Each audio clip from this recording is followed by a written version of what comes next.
сегодняшнюю встречу. Пожалуйста, проходите, не стесняйтесь. У нас такого формата встречи проводятся регулярно. Раньше это было 3 раза в год. Сейчас у нас SPE немножечко экономит, поэтому только 2 раза. Но от этого они не становятся менее интересными. Вот у нас, как я понимаю, кафедра промышленной безопасности. Бурейки. Здорово. На самом деле тема, она будет интересна как представителям буровых специальностей, так и представителям специальностей, связанных с промышленной безопасностью, так и будет интересно для учащихся на кафедре МОН. А вот МОНовцы, поднимите руку. Есть, да? Ну, отлично.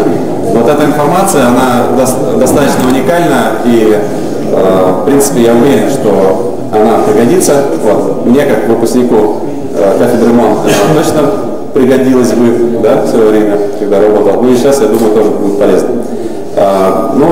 Я скажу пару слов, то, что данное мероприятие проводится при поддержке фонда Международного общества инженеров нефтяных и газовых специальностей. Соответственно, каждый из вас может вступить, для студентов это бесплатно. Вот. И наш сегодняшний докладчик, мистер Патрик Бранд, является соучредителем, управляющим партнером компании Blade Energy и признанным специалистом в области бурения. И также он на протяжении 20 лет уже продвигает технологию бурения с управляемым давлением, которая является передовой. Как вы видите, инновации в бурении, они внедряются не так эффективно, не так быстро, как хотелось бы.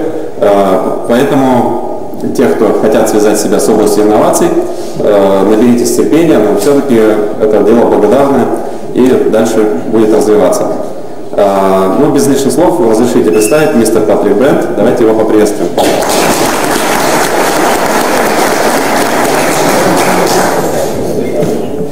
Thank you. I appreciate and I'm honored to be able to come in here and share some of my knowledge on managed pressure drilling.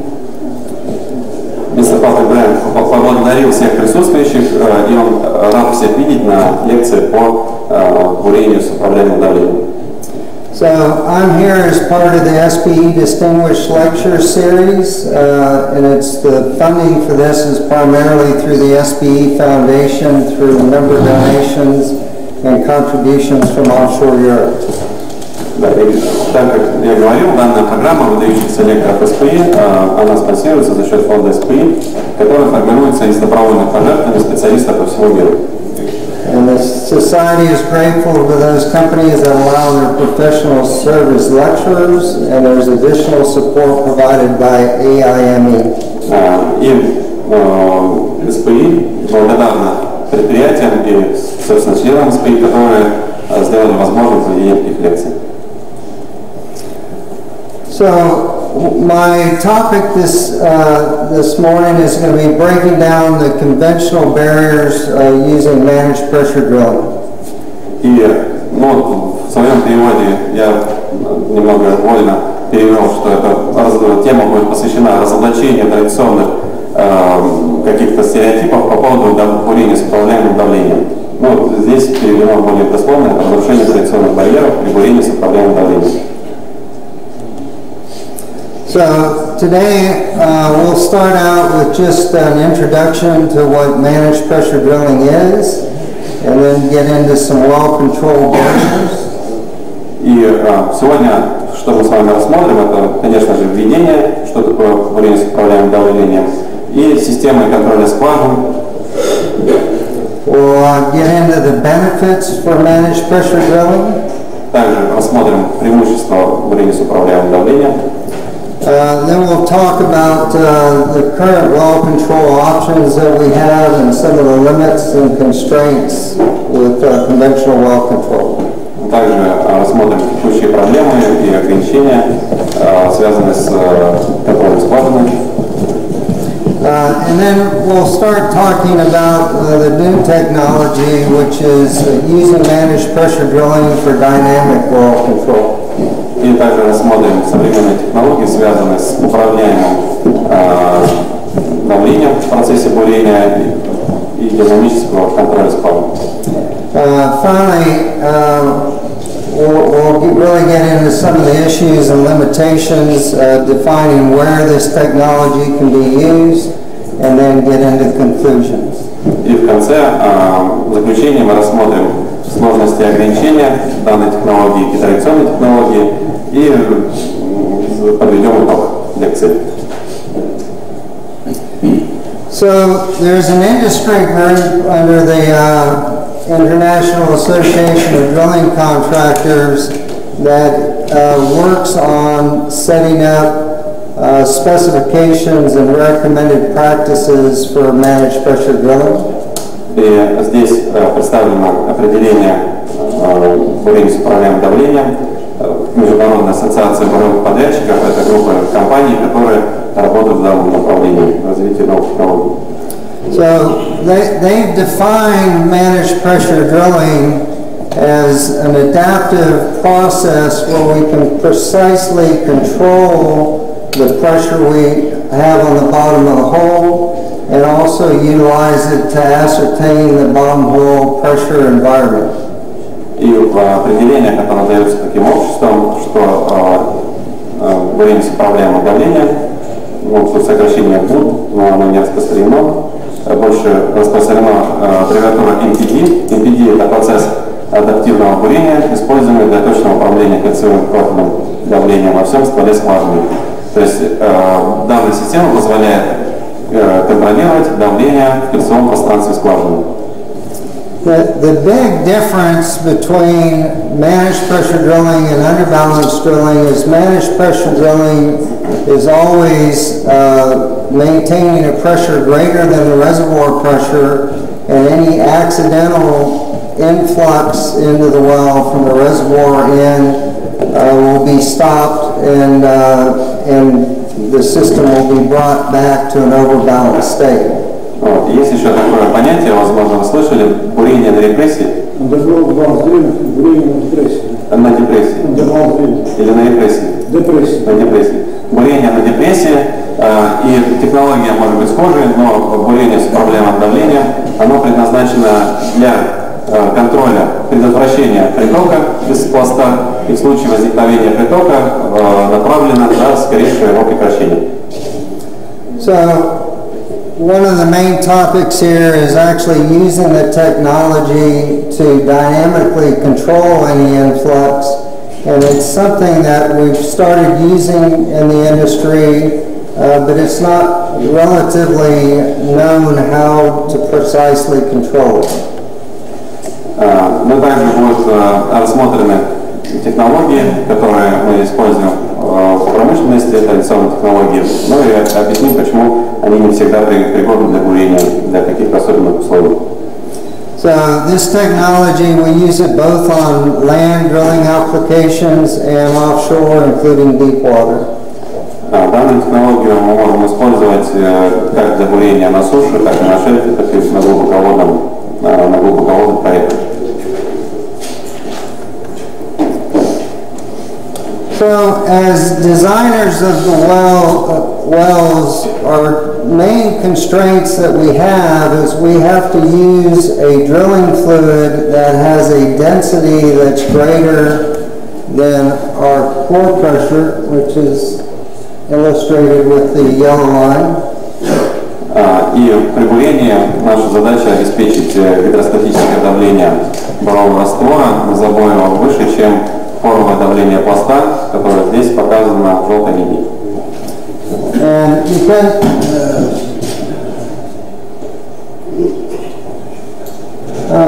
Because it's an atmospheric system, we always go back to zero at surface, showing it's an atmospheric.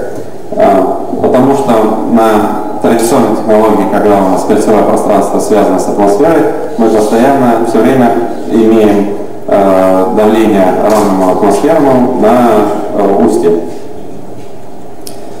And at any time we let the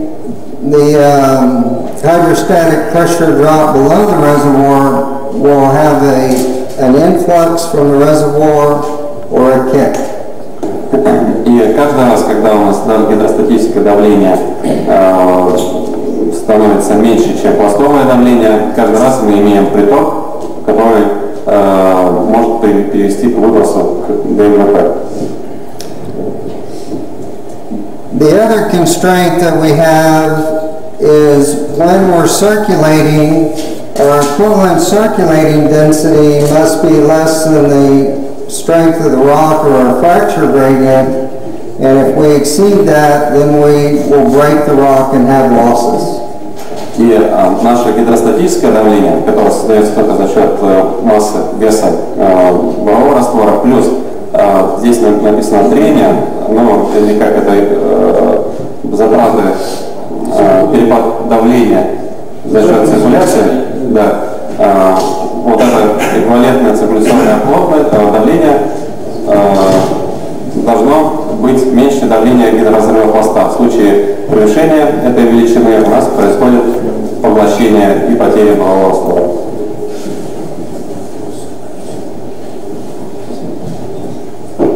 So, when we look at MPD well design, what we're looking at is now using a fluid system that has a lower density and with it a lower equivalent circulating density. И когда мы выбираем систему с управляемым давлением, мы подбираем раствор, который имеет меньшую плотность, для того, чтобы давление на забое складывалось из гидростатического давления плюс давление потерь раствора в кольцевом пространстве при циркуляции и плюс насос, включенный насос, который создает противодавление на поверхности. And then what we're going to do is use surface back pressure to move the hydrostatic curve so that it fits between the pore pressure and frac gradient. И таким образом, вот такая более пологий профиль давления за счет меньшего плотности бурового раствора, за счет применения системы с управляемым давлением, помогает провести нашу давление на забое между линией давления порового и линией давления гидроразрыва. The key is that there's all different types of pressure. The rock is wanting to seam pressure. There's friction pressure, there's hydrostatic, there's applied pressure. And what we're doing now is adding a new way to apply pressure to give us more design freedom.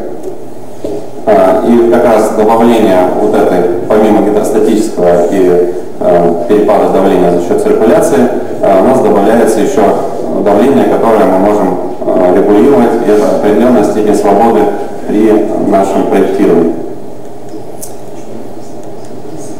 Then when we turn our pumps on, we can actually reduce our surface pressure the equal amount of our friction, so that on bottom we'll maintain a constant pressure. So instead of having a variation between pumps on and pumps off, we'll actually maintain a constant pressure on the bottom of the well.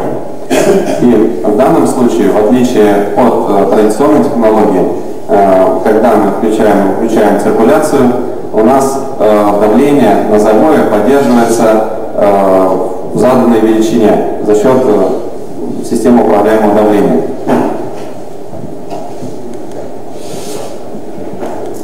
So how do we do this? So what we have shown right here is just a simplified diagram of a well where we have our well bore and then the fluid coming back through our shakers and tanks and then being pumped back down the well again. И как же мы это делаем? Здесь представлена упрощенная схема циркуляции в скважине, и наш буровой раствор после прохождения через бурение колонну, колотор и кольцевое пространство попадает по желобам вибросита. So the first thing that we do is we add a rotating control device that goes on top of our BOPs. И первое, что делается, это выше противовыбросового превентора устанавливается вращающееся управляющее устройство. Это, можно сказать, что это вращающийся превентор. So the rotating control device creates a seal around the drill pipe and has bearings, seal bearings that allows us to maintain a pressurized system even with the pipe rotating and moving up and down. И конструкция представлена кольцом из резины уплотненной. И такая конструкция вот этого устройства позволяет вращать буйную колонну, с ним вращается уплотнение, а также производить спускоподъемные операции без нарушений герметизации устройства. The flow is then diverted from under the RCD and goes through our managed pressure drilling choke manifold. И после контролирующего устройства буровой раствор поступает в специальный управляющий дроссель, или как заслон, да, который... So by changing the opening in the choke, either manually or computerized, we can now adjust the surface back pressure up or down to change the pressure we're applying on the bottom of the well. И таким образом, при помощи такого дросселя, который позволяет увеличить или уменьшать проходное сечение, в ручном или в автоматическом или компьютерном исполнении мы можем настраивать, подбирать давление, противодавление на устье для того, чтобы поддерживать заданное пластовое, заданное забойное давление в скважину. So the next big thing in the system is a highly accurate flow meter, and this gives us our ability to see very small changes from what we're pumping in the well to what's coming out of the well. И следующий этап, очень важный, это применение очень чувствительных расходомеров, которые позволят сравнить поток, который входит в скважину, и поток, который выходит после дросселя.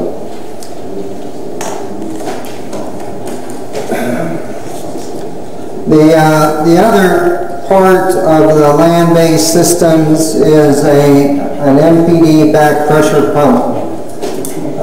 This is in place so that when we're not pumping fluid down our drill string, we still have flow across the choke so that we can adjust pressure up and down even when we're not circulating. И также для наземных систем применяется специальный насос поддержки, который позволяет во время циркуляции поддерживать заданную производительность и позволяет дросселю регулировать давление более эффективно. And then we'll always have a method that when the system is not in operation, we can actually go back to our conventional flow path.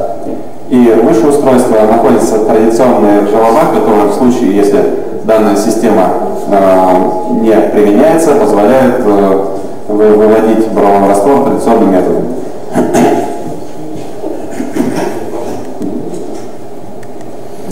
So on deep water wells, what we actually need to do is put this system underneath our slip joint. И в других системах для морского бурения необходимо применять такой телескопический переводник для того, чтобы компенсировать движение установки на волнах. So in this integrated joint, we have our RCD, our rotating control device, just like we have on land. И как раз в конструкции райзера вышел такого телескопического переводника. У нас добавляется LCD, управляющее контрольное устройство. Такой привет обращающийся. We also have an annular underneath it, and it's mainly there so we can maintain surface pressure whenever we need to change the seals out on the RCD. Также специально применяется устройство для изоляции кольцевого пространства, которое используется для подстраховки управляющего устройства. And then the fluid now gets diverted through the flow spool and through hoses back to the rig sub. И также ниже устройства как раз подводятся специальные манифольды и устройство, которое позволяет отводить буровой раствор ниже вот такого вращающегося привентора. And then once it gets back to the rig, it goes through the same choke manifold and metering device that we have on land. И вот такие отводящие каналы, они идут непосредственно на представленный справа дроссель и с комбинированными расходомерами. By placing this joint underneath the slip joint under the tension ring, we actually now create a fixed volume for the wellbore, where before, as the rig moved up and down, the volume of the well was continuously changing. И если представить, что наша плавающая платформа качается на волнах, понятно, что за счет телескопического переводника это перемещение будет компенсироваться, но при этом изменяется объем кольцевого пространства, что повлечет за собой изменение давления на забой. И вот эта система позволяет компенсировать вот эти порядка 8 кубических метров изменения за счет раскачки платформы на волнах. So if we're going to talk about well control, first we need to understand well control barriers. И если мы говорим о современных технологиях контроля скважины, необходимо упомянуть два основных традиционных уровня контроля, которые применяются сейчас. So in the drilling industry, we normally work on a two-barrier system. So our primary barrier has always been the hydrostatic pressure generated by the density of the mud that we use. И вот здесь представлены два типа барьеров. И первый барьер — это всегда традиционный, это вес бурового инструмента, за счет которого создается противодавление на плазму. So at any time that we lose that primary barrier, that the density, the pressure on the bottom of the hole gets less than the reservoir pressure, our secondary barrier is the rig's BOPs and well control system.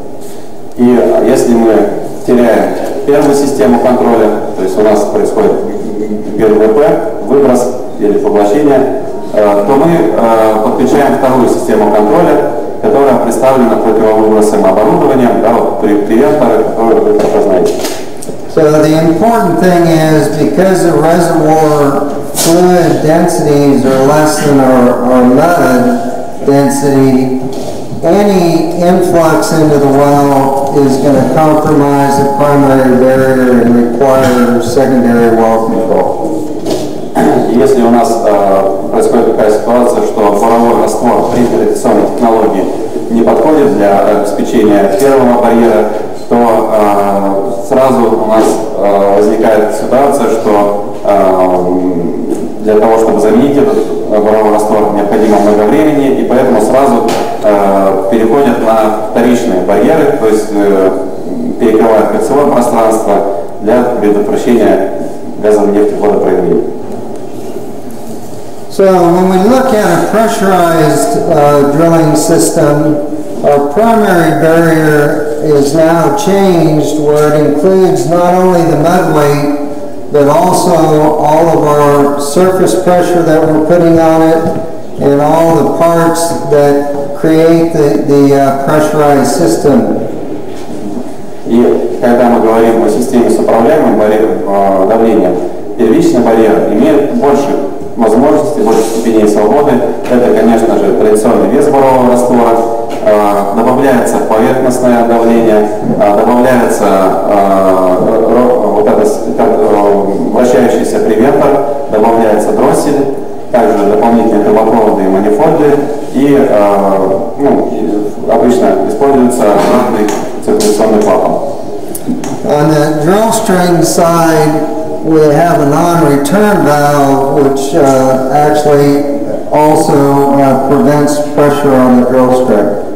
Ну и да, как я говорил, что также при использовании этой системы обязательно к использованию клапана обратного давления, который предотвращает переток с флюида обратно в паровую колонну.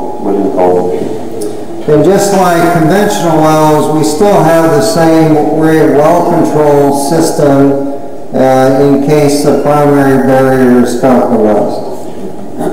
И в случае, если первый барьер по традиционной технологии у нас уже не может сдерживать, соответственно, скважину, контролировать скважину, например, недостаточный вес борового раствора, у нас есть еще система управляющего давления для того, чтобы, не переходя к вторичным барьерам, обеспечить контроль скважины и вернуть в нормальное состояние.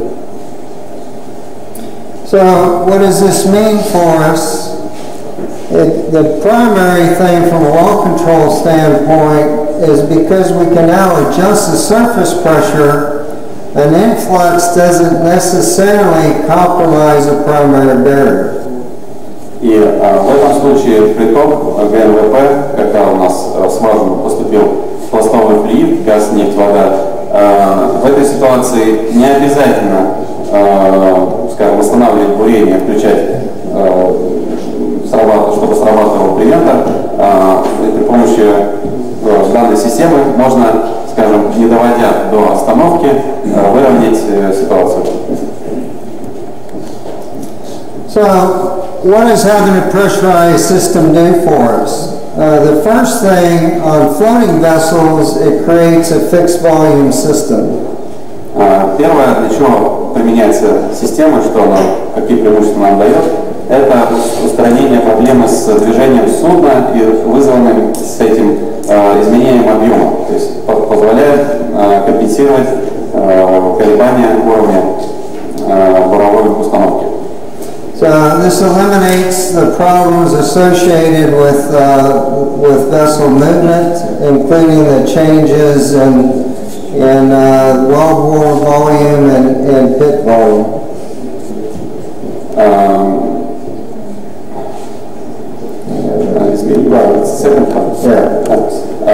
The second one. So you've already said that. All right. The other thing that with these enhanced meters that we can actually start looking at changes in liters, not in cubic meters.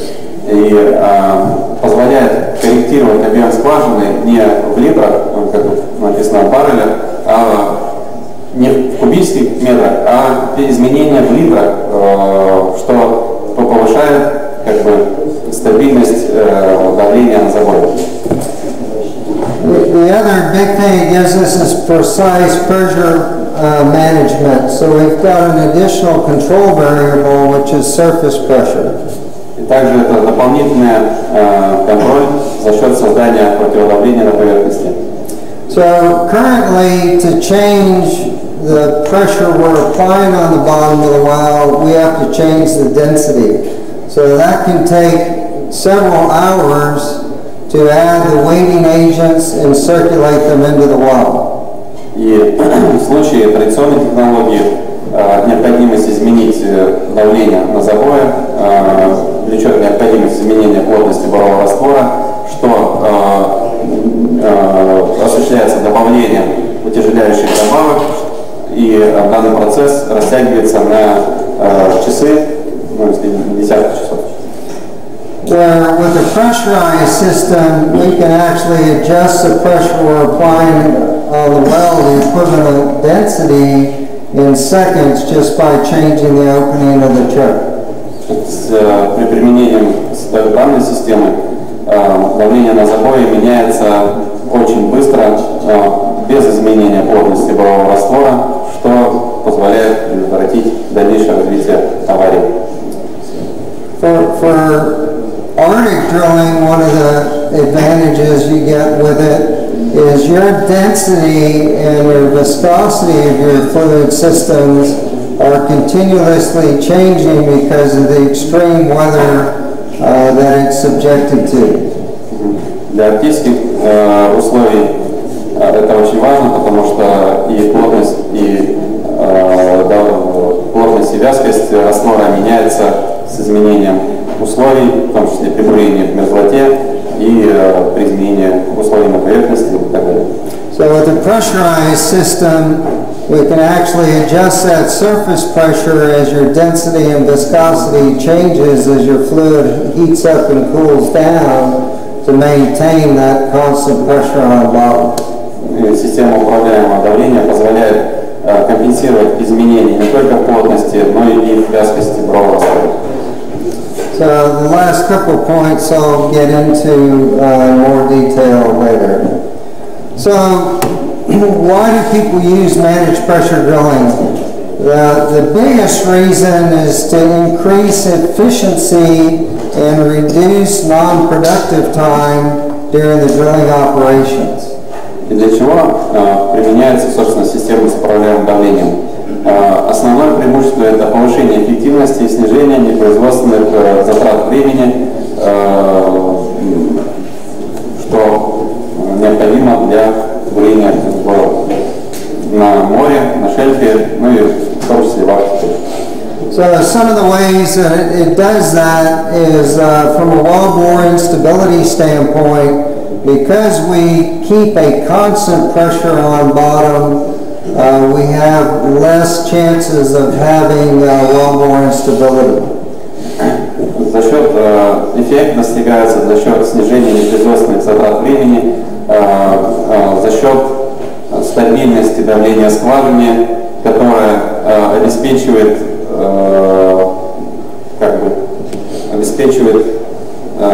крепость стенок скважины и снижает время на ликвидацию осложнений. It also reduces the probability of losses because we can keep a constant pressure and stay away from our fracture gradient. Также снижается время на ликвидацию поглощений. Вот. И здесь тоже такой пример завоздушивания. То есть вот мистер Бранда объяснял, что завоздушивание в некоторых регионах это такой процесс, когда у нас во время остановки буровых насосов запуска изменяется давление в скважине, и при повышении давления буровой раствор поступает в породу, где насыщается газом. При понижении давления бурового раствора из породы поступает обратно в скважину, и у нас индексируется поступление газа в буровой раствор. Соответственно, это является для нас знаком каких-то газонефтеводопроявлений. Мы начинаем сделать какие-то мероприятия, но на самом деле ГНВП не происходит, да, и что влечет к тому, что мы постоянно пытаемся ликвидировать то, чего нет. Because we've, one of the limitations on drilling horizontal wells is actually the friction that you create along the horizontal section, and where you're going to be limited between your pore pressure and fracture gradient. And because we've eliminated that friction component, it can increase the length of horizontal section you can drill before you run out of room. И опять же, за счет уменьшения потери давления при прокачке, за счет возможности применения растворов с меньшей вязкостью и за счет более пологого профиля создаваемого давления, данная технология повышает увеличить длину ствола, что влечет конечно же, к более высокой эффективности бурения за счет применения горизонтальных скважин с большими отходами. So another issue is improved rate of penetration. This is because we can keep lower pressures on bottom, keep it closer to our reservoir pressure, and there's a direct correlation to how much overbalanced and how fast you can drill. И также увеличивается скорость бурения, потому что буровики знают, что чем больше давления на забое, тем ниже скорость. За счет того, что породы как бы прижимаются, что ли, уплотняются, да, и их разрушать сложнее. Так как у нас перепад давления между поровым давлением и давлением скважин он минимален, мы можем его поддерживать практически на балансе, а за счет этого увеличивается скорость бурения. Similarly, because we're closer to balance, we have less pressure forcing solids into the rock. Therefore, we decrease formation damage. Ну, соответственно, за счет того, что у нас давление скважин поддерживается более-менее постоянно, без перепадов у нас уменьшается разрушение стенок скважины за счет такого сталостного износа. Some of the more advanced uses that we have with the technology is dynamic pressure mapping, where we actually use the technology to determine what the reservoir pressure is and what the formation strength is as we drill the hole.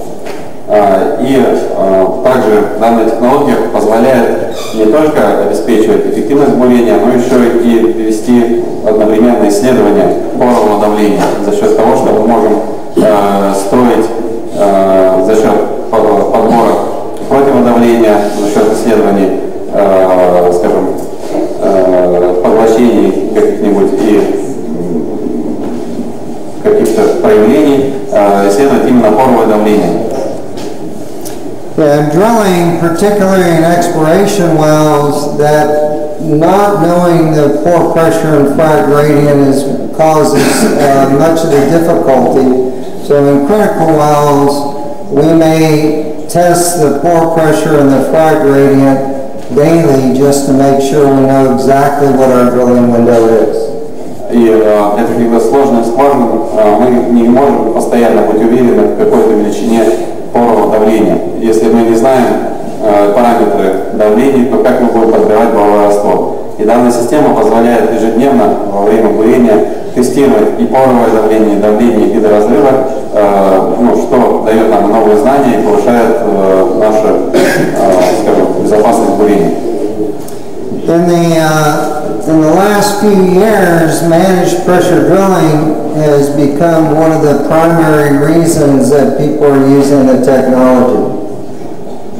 И последние несколько лет данная причина является основной для использования бурения с управляемым давлением. One of the biggest problems with conventional cement, it is the highest density fluid that we put in the well and the most viscous fluid that we put in the well during a drilling operation.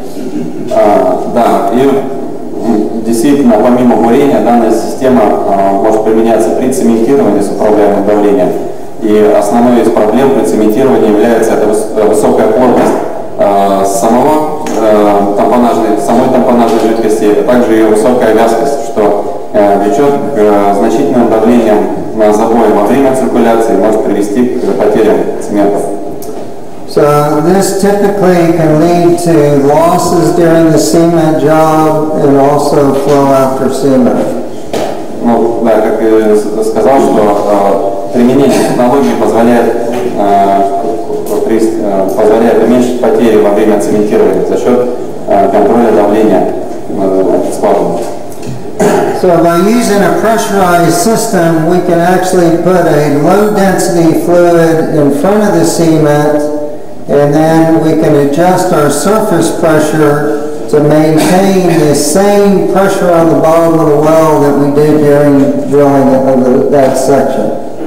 И применение технологий позволяет использовать более текучие растворы с меньшей плотностью, и давление в забое в этом случае будет создаваться за счет системы управления давлением. We can also maintain pressure on top of the cement as it goes through its transition zone to deal with the issues of flow after cement. We can, after the cement's in place, we can maintain surface pressure to keep as the cement goes through transition. И позволяет поддерживать давление в тот момент, когда цемент начинает схватываться, соответственно, предотвратит проявление и образование каких-то каналов за счет предотвращения проявления. So the other reason for using the technology is it can enable us to drill where conventional drilling is not possible. И еще одно преимущество – это бурение в условиях с несовместимыми условиями бурения, когда при применении традиционной технологии просто невозможно. So on this graph is an actual well that we drilled in Egypt a couple years ago. It was a very deep, high pressure, high temperature well. И вот на данном графике представлено как раз графики давления, график совершенного давления скважины, которая длилась пару лет. Очень глубокая скважина, более 6000 метров, и, соответственно, пластовые условия там с высокой температурой и высоким давлением.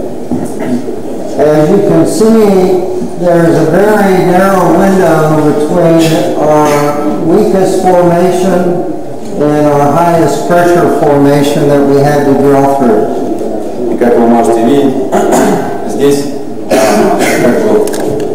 промежуток между давлением гидрозрыва и порным давлением очень незначительный, потому что присутствует слабый пропластки пород, и как мы можем видеть, что вот эта прямая, которая создается при помощи управляемого давления, и давление, которое остается после остановки циркуляции, они приходят прямо в соприкосновение с этими границами.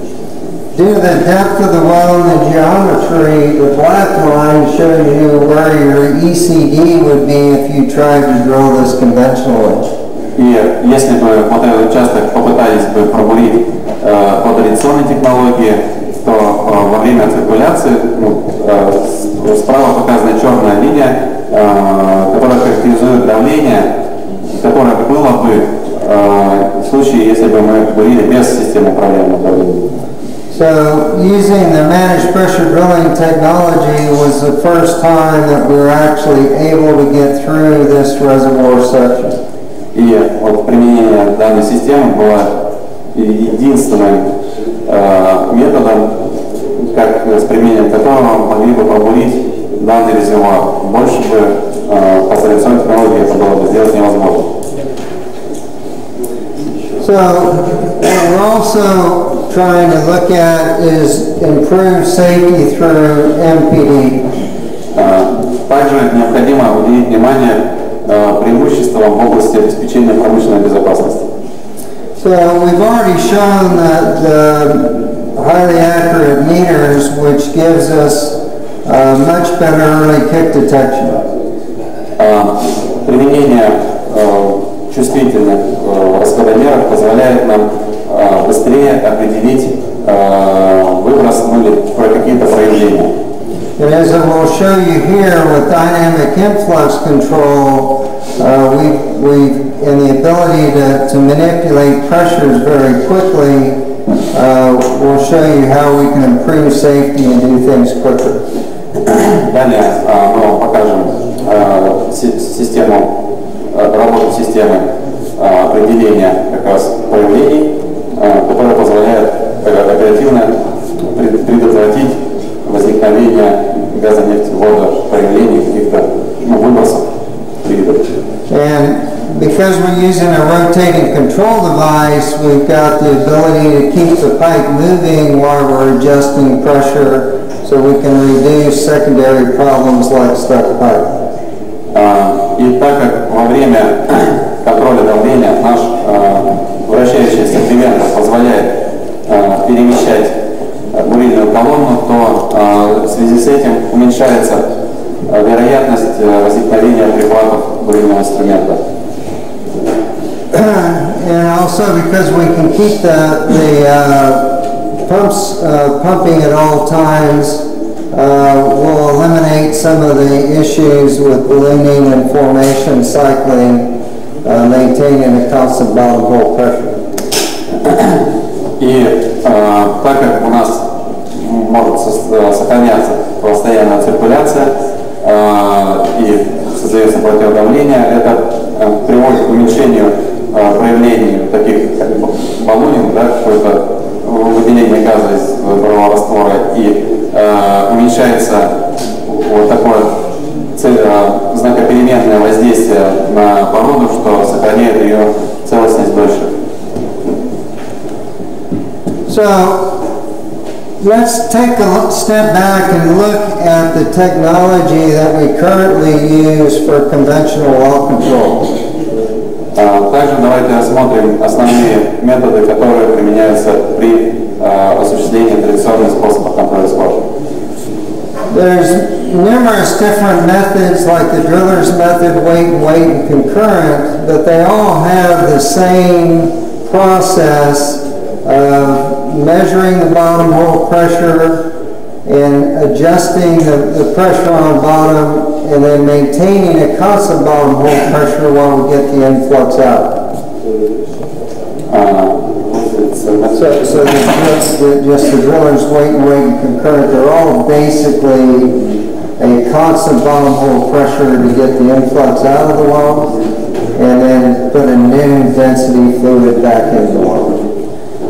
Ну и самый традиционный распространенный метод обеспечения контроля скважины — это метод бурильщика, то есть когда на буровой бригада или инженер по бурению определяет, что возникновение каких-то проявлений, то самый простой метод — это увеличить плотность бурового раствора, что займет достаточно длительное время. So, if we look at the steps that occur during the well control, the first one is we actually have to detect the reservoir inflow, which can be hampered by vessel movement, flow back, and just the ability to see small changes in our system. И первый этап в нашем алгоритме предотвращения газонефтеводопроявлений — это, конечно же, определение самого факта проявления, что может занять неопределенное время. Once the influx is detected, the first thing that we do is pick up off bottom and shut our pumps down. И второй этап, после того, как проявление было определено, конечно же, необходимо остановить циркуляцию. So by doing this, we actually reduce the pressure on the bottom of the hole because we reduce our friction, which increases the rate that the reservoir is flowing into the well. И последствием этого действия, конечно же, у нас будет понижение давления на забой, так как изменится перепад давления, исчезнет перепад давления за счет динамической составляющей давления на забое, что приведет к еще большему развитию проявления. Also, the influx itself is reducing the bottom hole pressure, so the rate of flow just continues to get faster at an exponential rate. И, конечно же, при понижении давления поток флюида, поступающий в скважину, будет расти экспоненциально. The next thing we normally do is a flow check to verify that the well is actually flowing, and if it is, it's just flowing faster and the volume is getting bigger. И, конечно же, следующий этап будет определение притока. После остановки необходимо подождать, увеличивается ли объем поступает ли скважина, продолжает ли поступать из скважины паровой раствор, для того, чтобы подтвердить уже проявление. И, конечно же, количество флюида, поступившего в скважину, увеличится. And then finally, we close our BOPs, and if you're closing your annular preventer, that's going to take another 30 to 45 seconds. И следующий этап в случае действительно подтверждения проявления – это закрытие превентора, который займет также 30-45 секунд. Because our pumps are off during this period, the influx is actually going to be concentrated in one bubble at the bottom of the hole. И, конечно же, потому что давление на забое у нас меньше, чем давление поровое, у нас на забое в скважине сформируется пузырь из флюида, да, который содержит газ, нефть, воду, который накопится на забое в больших объемах. And then finally, we must wait for the system to stabilize, and depending on the permeability of the rock, this could take 15 minutes up to several hours.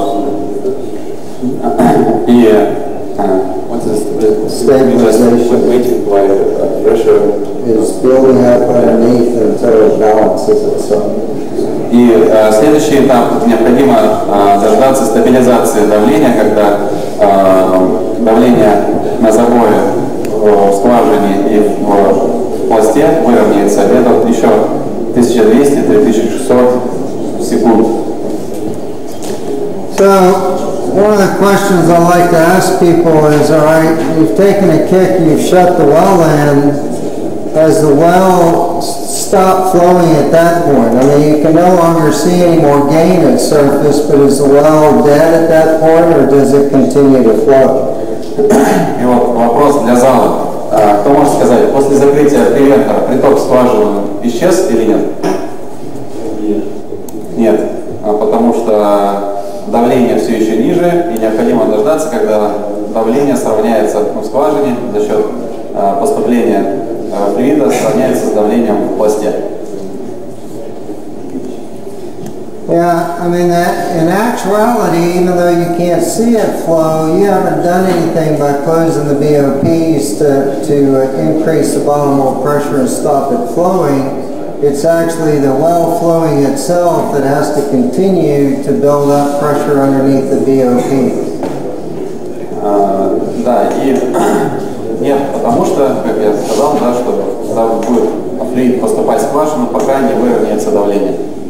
То есть после остановки, после закрытия превентора все равно скважина продолжает наполняться флюидом из пласта. So, some of the issues we have is it's a passive well control. So I like to equate it to if you're driving your car down the street and you see an obstruction, do you want to just take your foot off the accelerator and coast to a stop? Or do you actually want to apply the brake? И в данной ситуации, ну как ее можно назвать, как пассивный контроль скважины, все равно, что можно сравнить с автомобилями, да, когда мы едем в потоке, перед нами машина, перед нами останавливается резко машина, и вот, ну, что правильно сделать, нажать на газ или на тормоз? Вот. Мы едем в потоке, перед нами резко останавливается машина. Что надо нажать, тормоз или газ? Тормоз, да, это понятно. А по традиционной технологии получается, что нажимают на газ, а потом нажимают на тормоз, да? То есть, это женщина обычно путает. Да, короче, это... Если еще каблуки одели, то это вообще понятно. Да, это может быть простительно для девушек на каблуках, но для бурильщиков, для инженеров по бурению это непростительно. So one of the other issues with conventional well control is it's required to be done at a very slow rate. So we always have to find a safe, slow circulating rate, which makes any well control take a long time. И, конечно же, данная технология приводит к тому, что обеспечение возвращения контроля на скважине будет занимать очень много времени за счет низкого уровня циркуляции, который требуется для того, чтобы вывести этот пузырь, пачку флюида и продолжить восстановить плотность раствора, повысить ее и продолжить бурение. And because we're adding pressure to balance the well, you've got issues with losses and ballooning that also occurs. Ну и потому что необходимо восстановить давление за счет повышения плотности парового раствора и предотвратить, восстановить требования кривой давления. And as you're going from mud to gas and back to mud again, through the small restrictions of the pipe and through the choke, maintaining a constant pressure can be very difficult. И в случае, когда у нас есть проявление, достаточно сложно контролировать давление в скважине за счет того, что газ проникает в дроссель, дроссельные линии, и в этом случае действительно поддержание давления становится более осложненным. And in addition, it's also very difficult to control those bottom hole pressures exactly whenever you're bringing your pumps up and bringing them back down, so starting and stopping those pumps. И также проблемой является это то, что при проявлении газа начинают глохнуть насосы и начинает скакать давление. And finally, nearly all those systems require at least 2 circulations, so not only are you taking a long time to get the influx out of the hole, it also takes a long time now to get the new mud weight into the hole. И поэтому необходимо длительное время для того, чтобы вывести эту пачку флюида, поступившего в скважину, для того, чтобы продолжить дальше бурение. When we get into deep water, the problems just get worse because we have what's called choke line friction pressure. We're now drilling in 3,000 plus meters of water, where we can have several thousand kPa of frictional pressure. И при бурении на глубоководных морях данная ситуация, она сложнее, потому что, соответственно, у нас протяженность скважины больше за счет протяженности еще райзера, отделяющего кольцевое пространство от моря. И в связи с этим увеличивается давление, вот это динамическая составляющая давления, которая присутствует у нас в скважине. In addition, it's also very difficult to detect kicks on a moving vessel, and because of that, our average kick size in deep water is over 8 cubic meters. В дополнение, как мы говорили, проблема заключается в изменении объема в скважине за счет движения судна, порядка 8 метров кубических может изменяться объем за счет того, что наша буровая платформа болтается на волнах.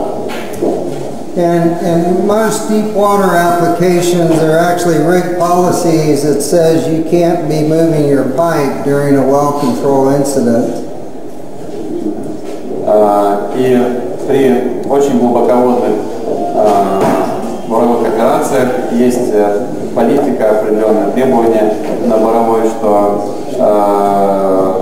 необходимо обездвижить, в случае проявления, обездвижить именно спускоподъемные операции, что влечет к возможности прихвата. So this increases the possibility of secondary problems like stuck pipe. Ну и, соответственно, отсутствие движения бурильных труб влечет к вторичной проблеме, это возникновение прихвата. So finally, because of the high pressure fluctuations and the choke line friction pressure and low shoe strength, you've got a high probability of having losses. И в случае глубоководное бурение, у нас присутствует значительное давление скважины, и здесь присутствует такая флуктуация давления, когда насос стартует и глохнет, что влечет к знакопеременным изменениям давления скважины. So, looking at some statistics that have been gathered in the industry, the average time in deep water from the time an influx occurs till you get back to drilling without any problems is over 2 days. И среднее время для глубоководного бурения, согласно статистике, среднее время ликвидации проявления тут 2 и 16 дня. Вот, к примеру, у нас сколько это может длиться? And more than 1 out of every 4, we also get into ballooning and losses. И примерно 26% на 26% увеличивается время, которое тратится на именно такие ненастоящие проявления, связанные с каким-то временем возникновением газа в растворе и локальным потерям парового раствора. And in 14% of those wells, after you get the well killed, your pipe is stuck, and in half of those, you actually lose a section and have to re-drill. И где-то 14% непроизводственных затрат связаны с прихватом бурового инструмента, из которых 45% из всех прихватов тратится на заканчивается зарезкой бокового ствола и перебуриванием прихваченной части. То есть 4,4 дня тратится на ликвидацию прихватов, и в случае 45% еще дополнительно 9 дней тратится на зарезку бокового ствола и бурение, компенсацию утраченной части ствола. And then the final problem we get into is actually the creation of hydrates due to the high pressure and low temperatures at the seafloor. И еще одна проблема – это так называемое образование гидратов в скважине. В случае возникновения проявлений у нас при бурении на глубоководных морях около дна моря у нас присутствуют низкие температуры. Тогда как для образования гидратов необходимо только высокое давление, низкая температура, и в этих местах при проявлениях могут образовываться гидраты, которые влекут за собой тем же прихватом, с сжатием колонн, деформацией и так далее, что является возникает порядка 4% непроизводственных затрат времени. So let's take a look at the same problem and how we can deal with it from an influx control dynamically. Да, что можно сказать о контроле скважины, о динамическом контроле притока в случае проявлений? So with conventional drilling, any influx that compromises a primary barrier requires us to close the BOPs, circulate it out, and change our mud density. При традиционной технологии любой приток говорит о несостоятельности первого барьера, что влечет к необходимости перекрытия превентора, соответственно, до того, как мы сможем повысить плотность бурового раствора и продолжить бурение. So the big difference is if we can add enough pressure to offset the changes in hydrostatic and bottom hole pressure and do it on the primary barrier, we're looking at it as an influx, not a kick. И главное отличие технологии с управляемым давлением в том, что приток может быть при его, конечно, каких-то не сильно критических значениях, может участвовать в безопасной циркуляции с использованием системы управляемого давления. Таким образом, ошибка с выбором первичной системы не так критично, и можно продолжать бурение до восстановления контроля и предотвращения притока. So, conceptually, it's the same thing as the first circulation of the driller's method. The difference is we're going to actively increase the bottom hole pressure until it balances the reservoir pressure, but we'll maintain, just like the first circulation of the driller's method, maintain a constant bottom hole pressure while we circulate the influx out of the well.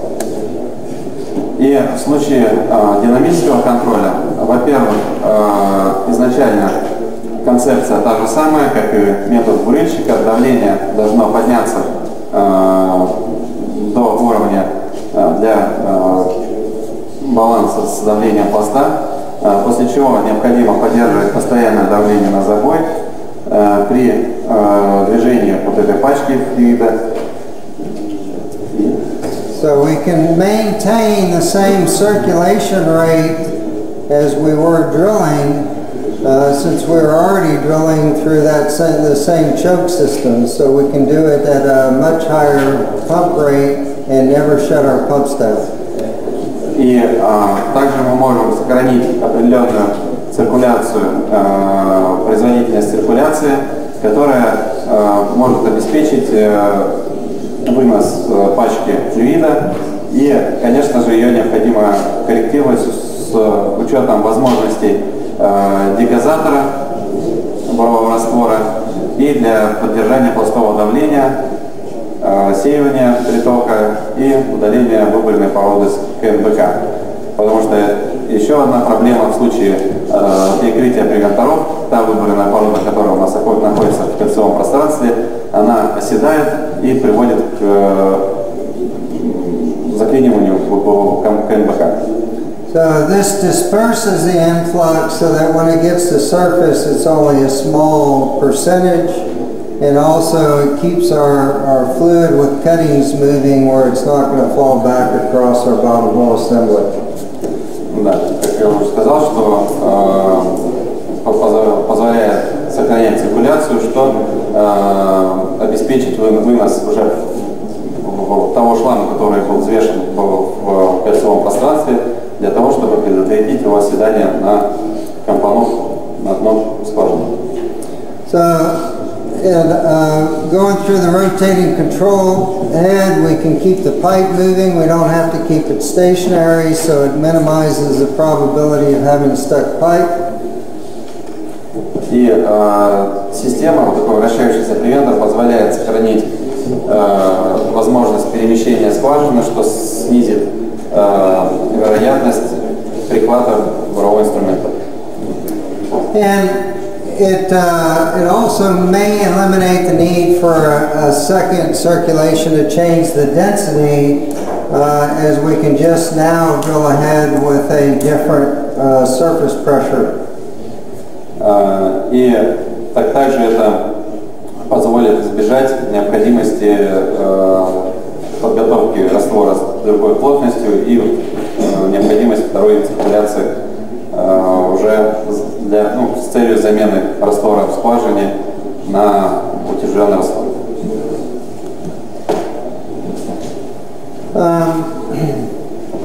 So, just to look at some of the benefits, we've already talked about it's a fixed container, so we can get smaller influxes which can be handled safer and make it easier to get back to our planned operations.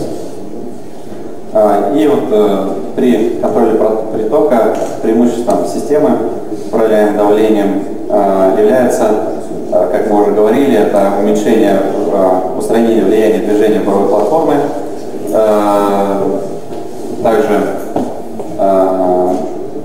меньший приток в скважину, что позволяет более безопасно и раньше ликвидировать проявления и быстрее вернуться к бурению.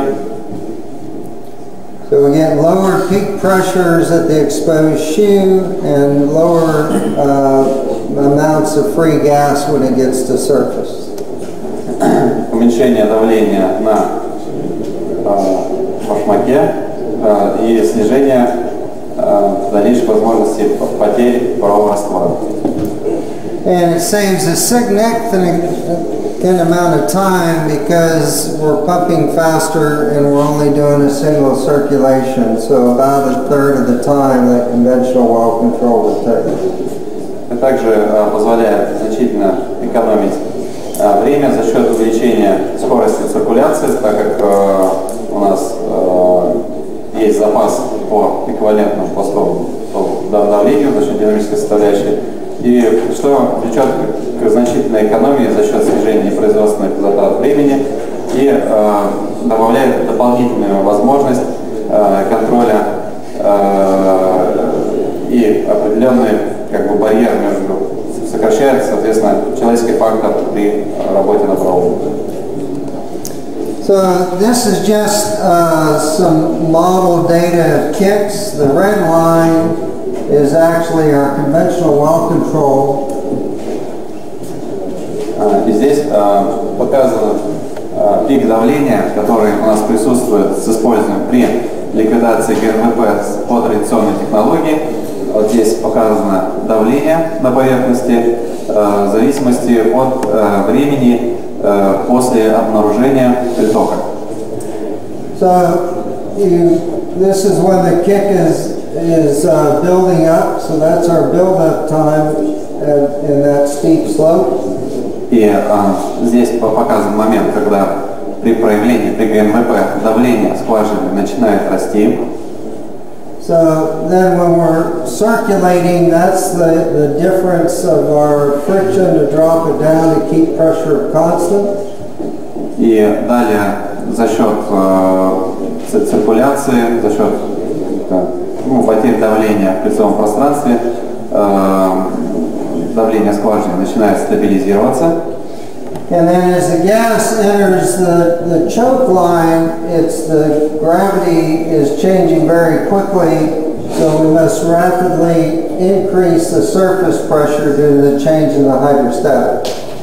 И после того, как линия с меньшим пиком, здесь у нас газ попадает в систему трассирования, и давление после роста обрезается и выводится на, повышается, соответственно, противодавление и выводится на безопасное, скажем, бурение, безопасную циркуляцию без проявления. В конце справа показаны эти моменты, когда уже ГНВП предотвращено. And then finally, the gas gets to surface and starts to come out, so then we drop our surface pressure to maintain a constant bottom hole pressure. И вот как раз после пика этого газ выходит уже из скважины на поверхность, и давление выравнивается. So the green line actually represents an NPD kick. As you can see, the peak pressure actually occurs in this case when the top of the influx reaches the BOPs and then goes into the larger riser. Зеленая линия показывает именно контроль ГНВП с применением системы с управляемым давлением. И здесь изначально после повышения давления создается противодавление и выравнивается за счет дроссельной системы, выравнивается или предотвращается, скажем, увеличение флюида в паровом растворе.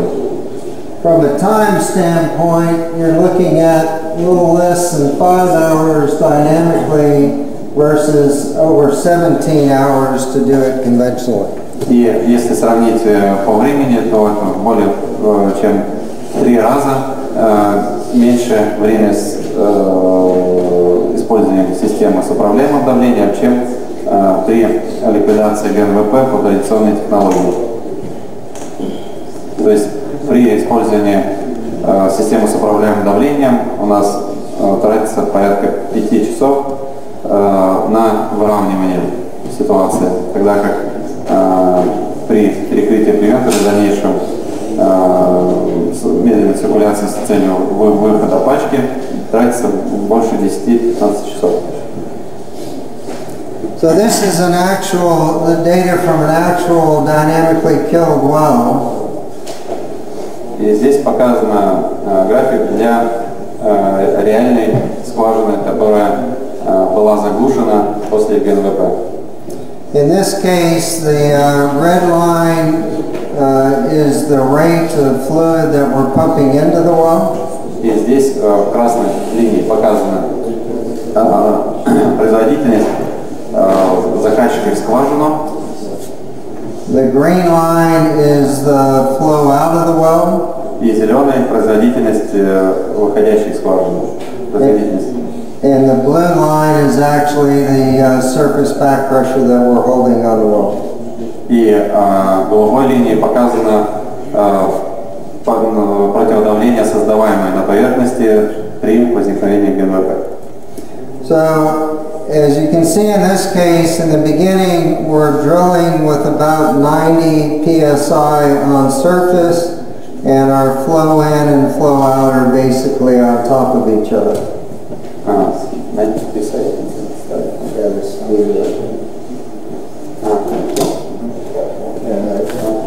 So that's drilling normally right there. И по голубой линии можно определить, что изначально бурение происходило при давлении 90 атмосфер. PCI. Это квадратный дюйм, паунд на квадратный дюйм, фунтов на квадратный дюйм. Как перевести? Есть там переводный коэффициент, у них PCI. Паунд. Одна атмосфера 100 PCI, да? Там коэффициент там 30, по-моему, то есть там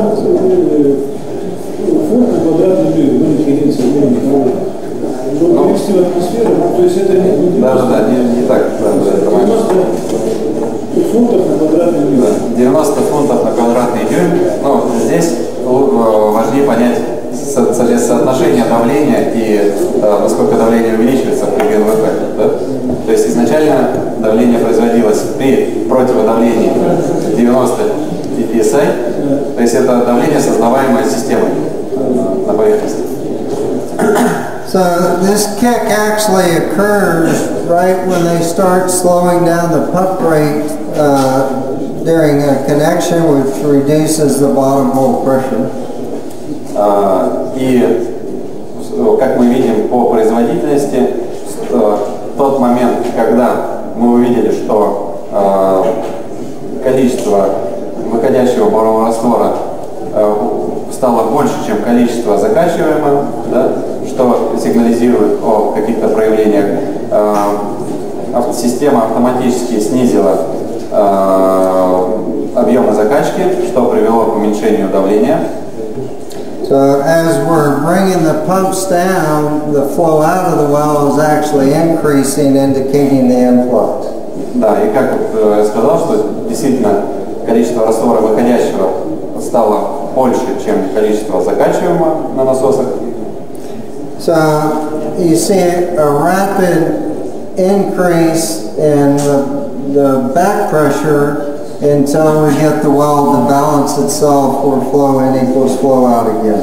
И в этот момент система автоматическая повысила резко создаваемое противодавление для компенсации, для увеличения давления на забое и для уменьшения проявлений. So we then circulate the fluid out of the well, maintaining a constant standpipe pressure.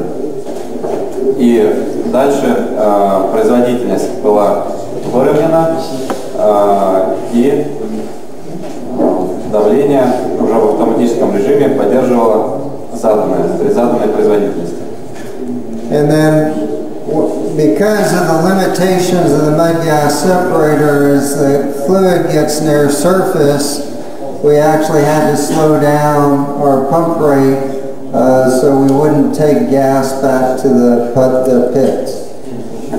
И ввиду того, что у нас сепараторы которые должны отделять газ от парового раствора с жидкостью, имеют ограниченную производительность.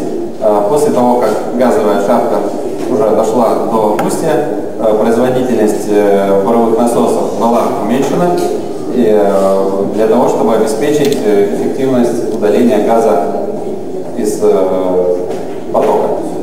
And then finally we've got the influx out of the hole and they could go back to drilling.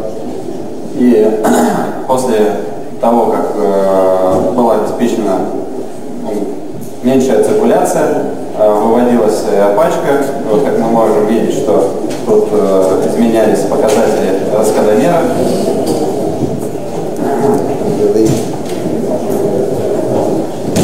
И после этого приток был стабилизирован. То есть циркуляция была стабилизирована.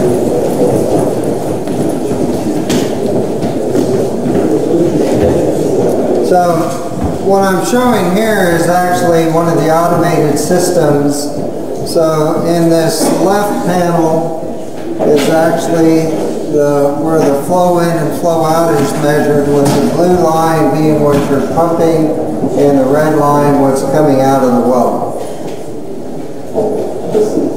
Выйдут, кому не интересно. Нет, сейчас обед. Обед.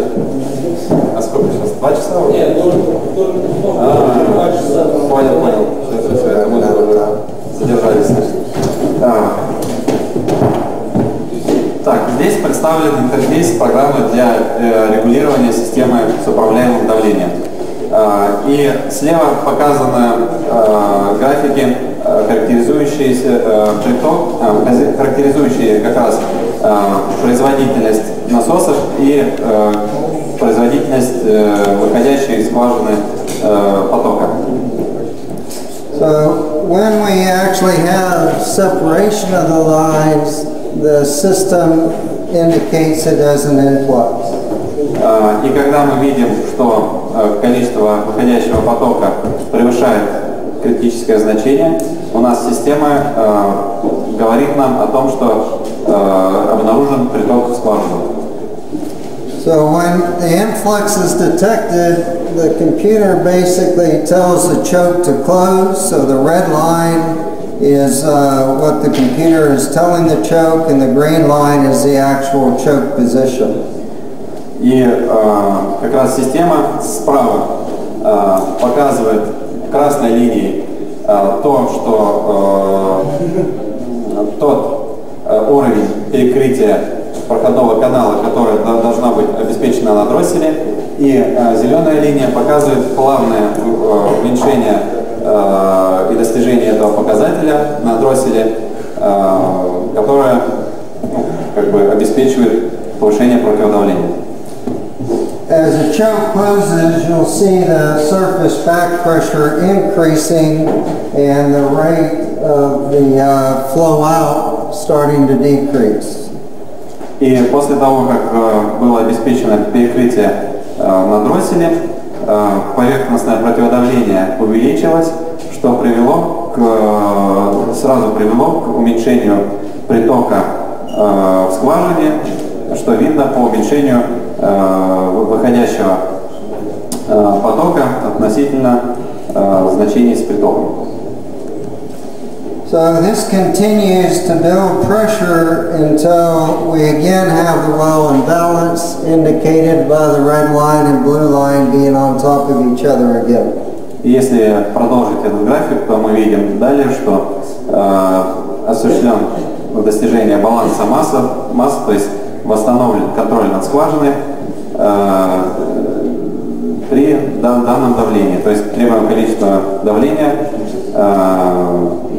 было обеспечено и происходит дальше бурение. Once the well is balanced, it actually will now add a small safety factor to make sure no small variations will cause another influx. И здесь показано дальнейшее увеличение противодавления, что привело для уменьшения вероятности дальнейших притоков. Но здесь мы видим red line, it's gold. Yeah, you're adding surface pressure here, and that's just the compressibility of the fluid. As you're adding pressure, it actually drops a little bit. Ну, собственно, чуть-чуть увеличили давление для предотвращения дальнейших проявлений. И вот здесь видно, что красная линия, то есть поток, который выходит, стал ниже, чем поток, который входит. Это, как вот мне объяснили, связано с небольшим сжимаемостью этого раствора, что в принципе в норме. It then maintains a constant bottom hole pressure as you're pumping the influx out of the well. Constant standpipe pressure. So it's basically your standpipe pressure is telling you what the pressure is in the bottom. Ну и, соответственно, дальше поддерживается данное давление для обеспечения безопасности дальнейшего бурения. And then finally, this is the gas going through the meter. The meter doesn't like gas, so it gives you some wild numbers until all the gas is out of the well. И вот, как мы видим, пачка вот с флюидом поднялась до устья, и расходомер, который не очень дружит с газом, показывает такие скачки расхода. Да? Это говорит о том, что пачка с газом была выведена из скважины. So one of the primary things we need to look at is when is it safe to use this technology, because unlike your surface or your BOP systems, these are relatively low pressure systems. Ну и здесь приведены определенные допустимые ограничения для системы динамического контроля, потому что эти возможности ограничены поверхностным оборудованием, дегазаторами, параметрами райзера, также слабой точкой в обсадной колонии — это башмаком. The maximum pressure these rotating control heads actually have is about 14,000 kPa. 14,000 kPa. И максимальное давление, которое может быть создано, противодавление, может быть выдерживаться как раз вот этим вращающимся привентором, это порядка 14 мегапаскаль. So we must do a lot of modeling beforehand to verify that none of the limitations of the system will be exceeded during the dynamic well control. И необходимо, конечно же, предварительное моделирование для определения граничных условий, когда уже необходимо прекратить использование динамического контроля скважины и уже перекрыть привентор. So the actual pressures that we're going to see during a well kill are a combination of the volume of the influx, which determines how much you've changed the hydrostatics, and the actual pressure that it takes to control the well. И как раз вот эти ограничения показываются за счет такого соотношения начального объема притока и поверхностного давления, создаваемое при помощи системы. So as part of our planning, we do a lot of modeling to determine the pressure volume combination and then plot it with our volume on this axis and our pressure up on the top axis. И было сделано много расчетов по моделированию ограничений, связанных с действительно объемом полученной пачки флюида и давлением, которое мы создаем на поверхности. So by running the analysis, you end up with a line that basically bisects where it is safe to bring it out on the MPD system and where you must close your BOPs and bring it out conventionally. И вот данная граница показывает две зоны. Зоны безопасных параметров, когда мы можем использовать систему динамического контроля скважины, и зону вторичных барьеров, ну и красную зону, когда необходимо перекрыть кольцевое пространство при помощи превентора. So I'll go through these relatively quickly, but your point number one here basically is where you're normally going to be drilling with no influx at the hole with whatever surface pressure you're normally going to be drilling with. И первая зона – это операционный предел, запланированное обратное давление циркуляции с поверхности во время бурения без видимого притока. Then if you take an influx, you can actually plot the pressure that it took to control it and the volume that you took to control it, and plot it onto the graph to determine whether it's safe to bring it out or whether you need to close it. И вторая зона – это управляемый приток предела проявления, когда у нас есть возможность. Those are just different plots on the well. So, just in closing,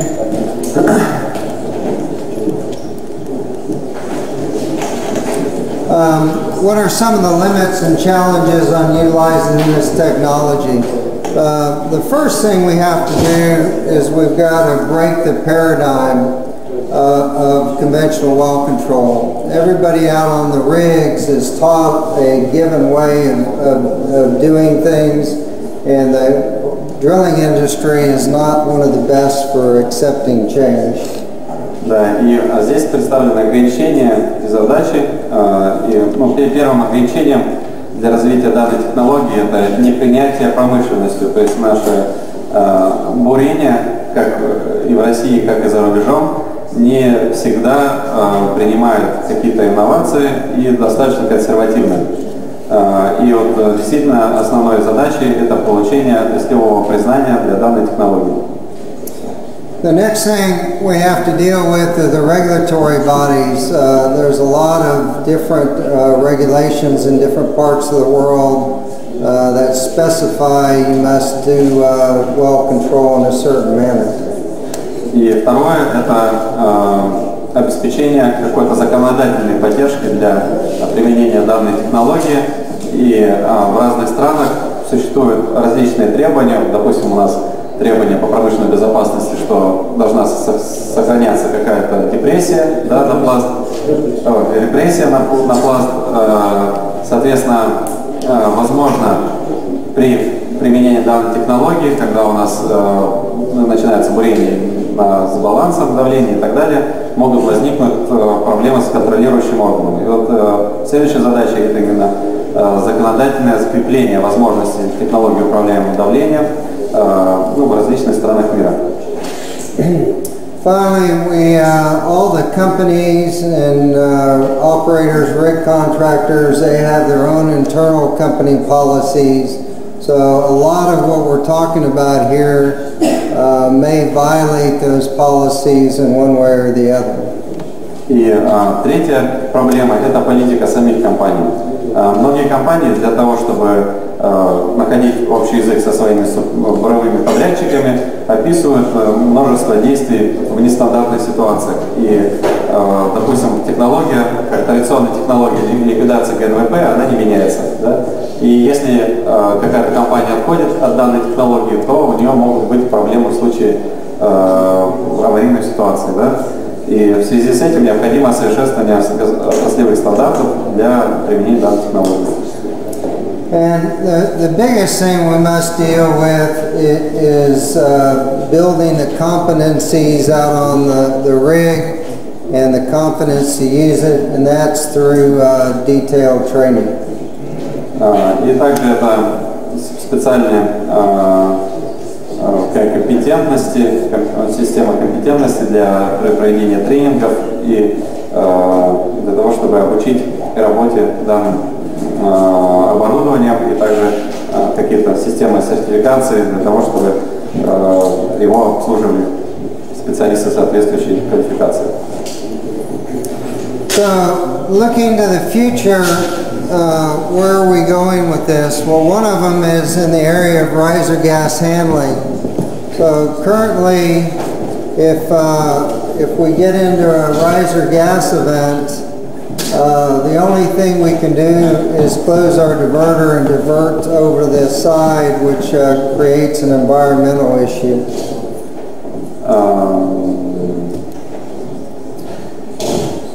Because in deep water, your BOPs are on the bottom of the ocean.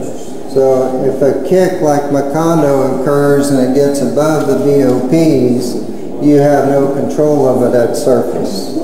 И, соответственно, в будущем, конечно же, данные технологии должны развиваться. И как пример Макондо, который, собственно, Рамон делал доклад, и многие из нас слышали, да, что при том, что при возникновении выброса и первая система контроля, и вторая система контроля не сработали, да, и, соответственно, необходимо применение дополнительных технологий. So, in conclusion, dynamic influx control can actually mitigate a lot of the current problems with conventional well control. И в заключение хотелось бы сказать, что система динамического контроля скважины смягчает многие текущие проблемы, связанные с традиционной технологией контроля. Utilizing the primary barrier, it improves safety, reduces secondary problems, and reduces time and cost. Использование те же самые.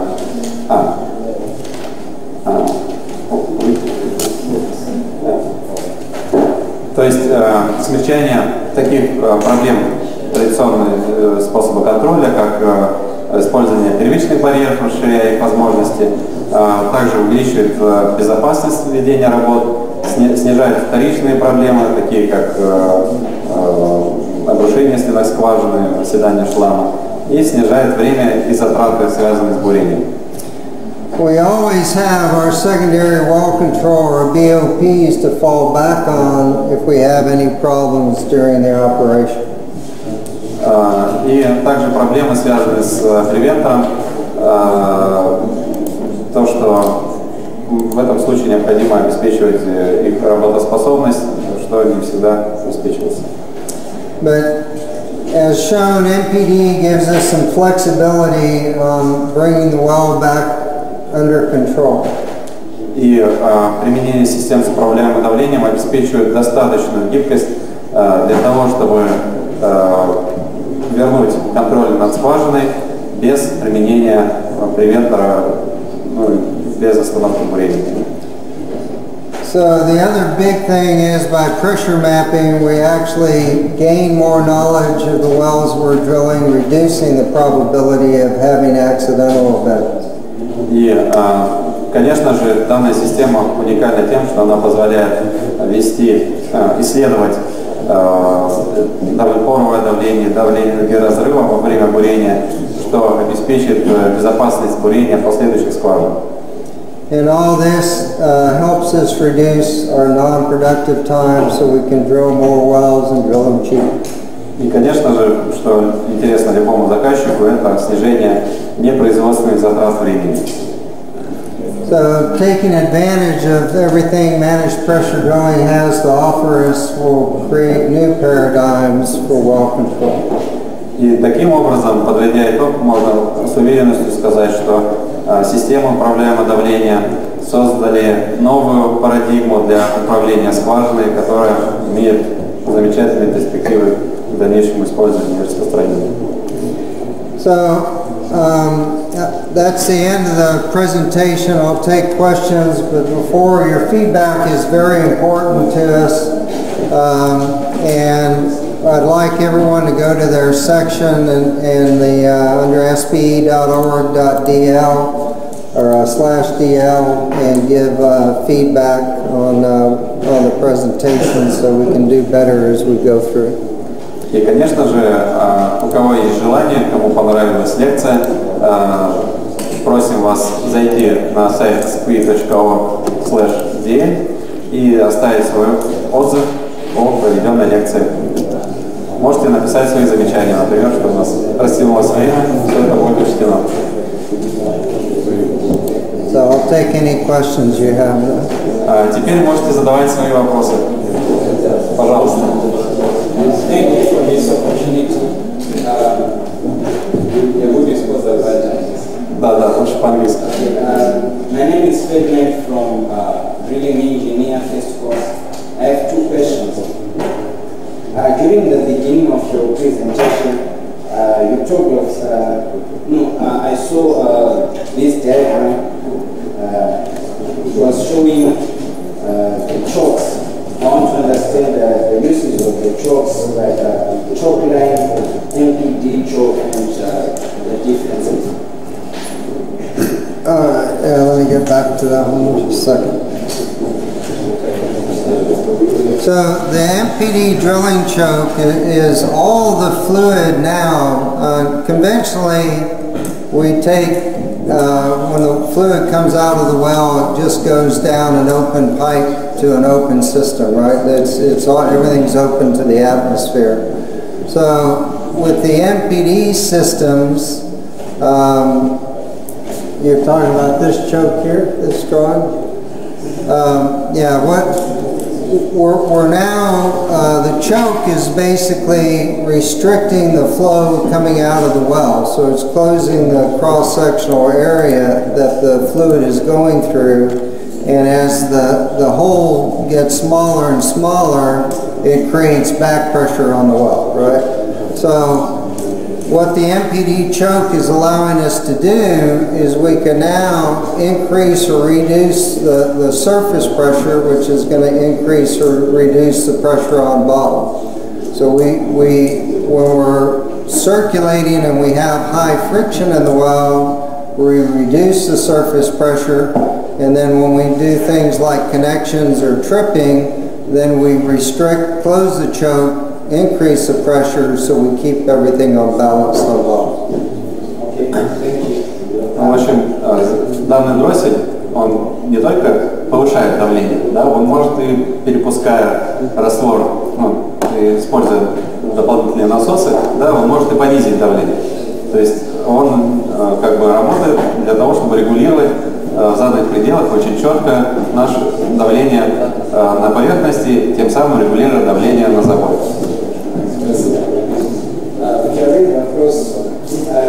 The system you are talking about, this technology, how much is it going to be used in the future and by which countries most likely? Well, it's being, the systems are being used all over the globe, and both on land, on jackups, platforms, and in deep water.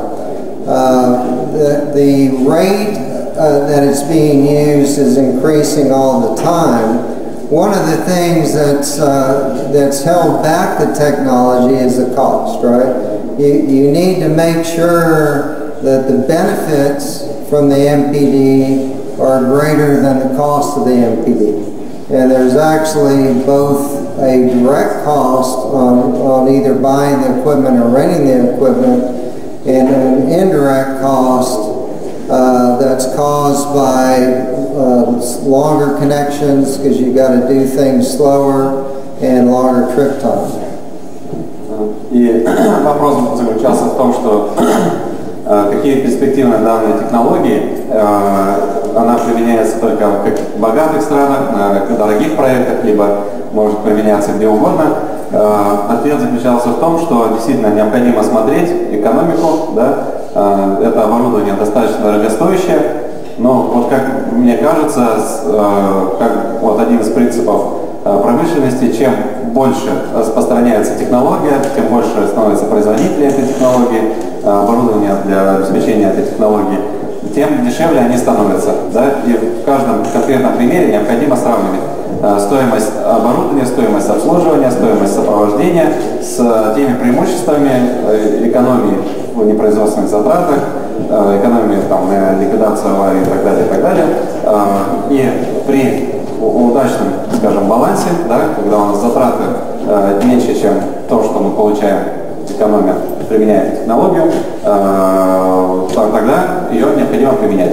Но не всегда это делается, потому что иногда есть опасения, да, потому что новая технология, как она себя поведет и так далее. И вот эти изменения должны произойти у вас в головах, да, и когда вы станете большими начальниками, чтобы вы применяли новые технологии, экономили бы деньги предприятия и получали бы хорошие за это бонусы, вот, а не каким-то другим путем.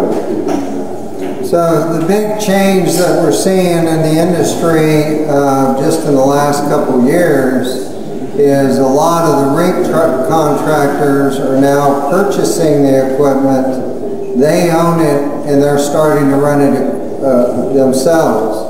This is bringing the normal cost of the technology down significantly, which is going to be increasing its use. So even in deep water rigs, we've seen numerous deep water rig contractors go out and buy the equipment, install the equipment, and makes it a lot cheaper.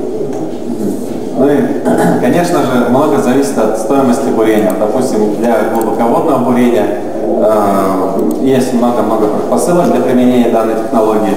И один день бурения на платформе, вы знаете, да, может стоить несколько миллионов долларов. Да? Соответственно, экономя время, сокращая время на бурение, вы экономите значительные суммы, намного больше, чем стоит данная система. Но я уверен, что и у нас, в принципе, в регионе можно их поменять. Но, правда, я не знаю опыт, какой есть использование этих систем. Есть. Так, еще, может быть... Thank you very much. Patrick was interesting to report. I have a next question. Can you use this technology, I mean MPD technology, when we drill horizontal or in shell foundation? For example, we look for Branda or another unconventional place. Yeah, I mean that's one of the big areas that it's being used right now in the U.S. is in unconventional plays, because in shale drilling, one of the things you need to do is have a lot of exposure, right? You've got low permeability, you've got to have a lot of exposure, so you need long laterals. Well, you're limited in conventional drilling by the difference between your pore pressure and frac gradient, because the longer you drill, the more friction you have in the open hole section. Well, by using this, we can reduce that amount of friction by taking it at surface instead of down hole, so you can actually drill a longer section and get more exposure. So it's being used in the U.S. quite a bit on unconventional plays. But for another case, for example, carbon formation, for example, Buddha line or Ostenchok. Right. We can use this. Yes, and so I mean there's two types of limestones. One's going to be real tight, and then one's going to be fractured, right? So if we're drilling into fractured limestone, the big issue there are losses, because if the rock's already fractured, your pore pressure and your frac gradient are basically equal, right? So any amount of overbalance is going to lose to the formation. So we use a different technique there. You're using the same equipment. You still have a rotating control head, but what we use is called pressurized mud cap drilling. So in that case, what we do, we basically close in on the backside. We're using a statically underbalanced fluid, so we can measure the pressure at the fracture. And then we'll just pump a disposable fluid like water down the string, take all the cuttings and everything out to the fracture, but we can actually measure whether there's any fluid migration by looking at the surface pressure. And if there is, then periodically we'll just pump it back and everything goes into the rock. Придется вам перевести. Ну, я спросил, можно ли использовать эту технологию для бурения горизонтальных стволов, нетрадиционных резервуаров, сланцев. Вы знаете, сейчас сланцевая добыча очень большую роль играет в Америке, и если Америка сейчас добывает где-то примерно 9,6 миллионов баррелей в день, то примерно половина приходится на сланцевую нефть. Ну, сланцевая нефть в Америке это не только сами сланцы, да, то есть вот я сказал здесь, упомянул две формации, которые в Техасе находятся, Иглфорд и Барнет сланцы, с которых и началась эта сланцевая добыча. Но есть другие нетрадиционные резервуары, вот я второй упомянул, другое направление, это карбонатные низкопроницаемые, так называемые коллекторы трещиноватые. И он сказал, что в принципе в сланцах нельзя эту технологию применять, потому что в сланцах очень часто встречаются высокие давления и очень большая вероятность выбросов, и, конечно, сложно применять эту технологию, ну и плюс сланцы очень неустойчивые породы, они трещиноватые, они отваливаются, и поэтому, конечно, здесь сложности есть применение. Но вот карбонатная формация более возможность слить, хотя тоже вот циркуляция, за счет трещиноватости наверх встречаются и такие осложнения. Но as far as I know, in common information, for example, Buda-Lime or Boston Chalk, very often use underground drilling technology and use not only traditional move, but sometimes use oil like mud and additional aeration with using nitrogen gas. Yeah, I mean it's a lot of the same equipment. If you're fractured already, if it's like the limestones, you're either going to kick or you're going to lose. So your options are either have total losses or drill it under balance. The advantage of underbalance drilling is you're not damaging the formation, right? So you get less damage and therefore you're going to have higher productivity rates in those situations. Да, и как раз вот в сланцах, не в сланцах, а в карбонатных формациях, как Буда и Осенчок, как раз вот использованная гарбаланс-дрелинг, бурение на депрессии, она позволяет, и оставляя при этом открытый ствол, позволяет получать хорошие притоки из трещин.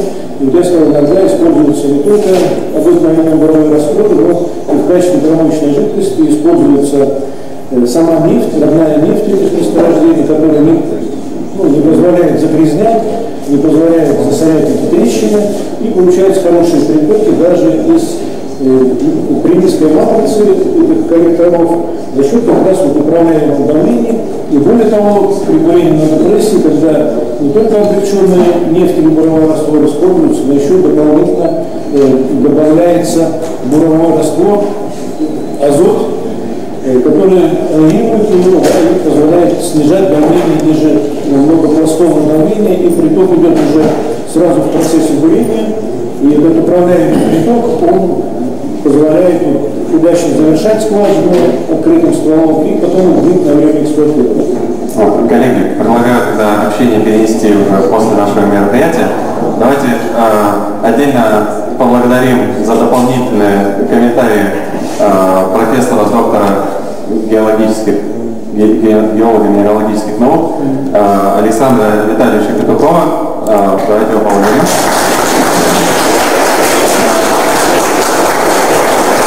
Александр Витальевич много знает о сланцах и нетрадиционных коллекторах, потому что он работает в Хьюстоне, он к нам приехал, скажем, просто так, с такое стечение обстоятельств. Вот, так что, если кому интересно, можем еще организовать дополнительное обсуждение по технологии, по данной технологии. Предлагаю, во-первых, поблагодарить нашего лектора.